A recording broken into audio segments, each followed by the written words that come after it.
Well, live pictures there at the opening of the NATO Summit, the first one, of course, attended by President Joe Biden. Jens Stoltenberg, the Secretary General, incidentally, who got those warm thanks and congratulations from the President, has had his term extended, but he will be stepping down next year. And one of the tasks for the NATO leaders meeting today is to start thinking about who will take over as Secretary General. Well, for more on events in Brussels, joining me now is Sir Adam Thomson. He is the former UK permanent representative at NATO. Thank you very much indeed for being with us. How significant really is the enthusiasm which this president is expressing for NATO compared to his predecessor? I think Joe Biden's enthusiasm is absolutely genuine. He's perhaps one of a dying breed in the United States as a true Atlanticist and enthusiast for NATO. And so his words will be absolutely music to the ears, not just of Jens Stoltenberg, the Secretary General, but of really all NATO's European allies who've had a far too exciting, very uncomfortable 4 years with President Trump, who at times apparently has even talked about pulling the United States out of the NATO alliance. Will the alliance hold together, though? Because we've also had comments today from President Macron of France talking about the amount of money France is putting into European defence. And we know that earlier, President Macron actually said that NATO was brain dead.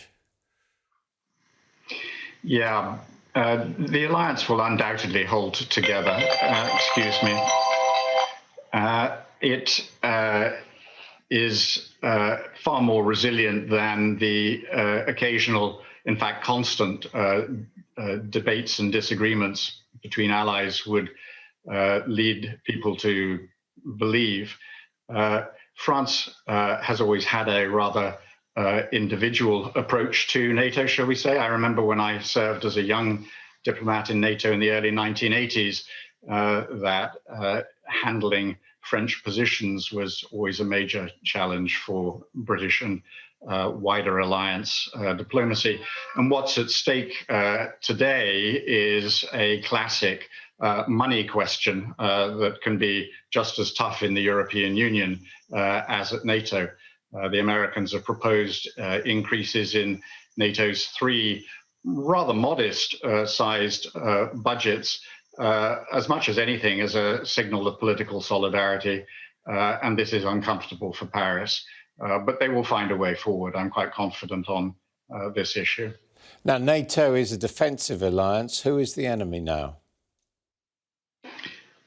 One of the great things about NATO and a major achievement is not just that it has defended itself during the Cold War against the Soviet Union, but that it has actually kept allies from each other's throats. And that is still an important function for the NATO alliance in the Europe of today.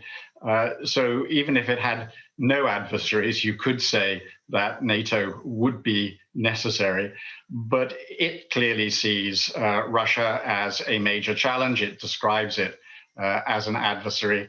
And for the first time at the London Summit in December 2019, it described China as both a challenge and an opportunity. And I think we'll see language today out of this summit that unpacks and elaborates on the nature and the scale of the challenge from Beijing. And given how things have worked out in Afghanistan and Iraq, is it fair to say really that fighting terrorism, which used to be such a priority, is now less of one? Yeah, I think that's a very good observation, Adam. We will not hear a lot about Afghanistan from this NATO summit, I think, because after 20 years of effort, NATO forces will be leaving at least the ground in Afghanistan this summer. And it's a very mixed record and mixed legacy. That said, however, I think that terrorism is enough of a preoccupation that the alliance's focus on it, which was heavily emphasized during President Trump's tenure will continue. But I think we'll see an alliance that is much more cautious about foreign intervention than it was 20 years ago. Thank you very much indeed, Adam Thomson. So Russia top of the agenda, and of course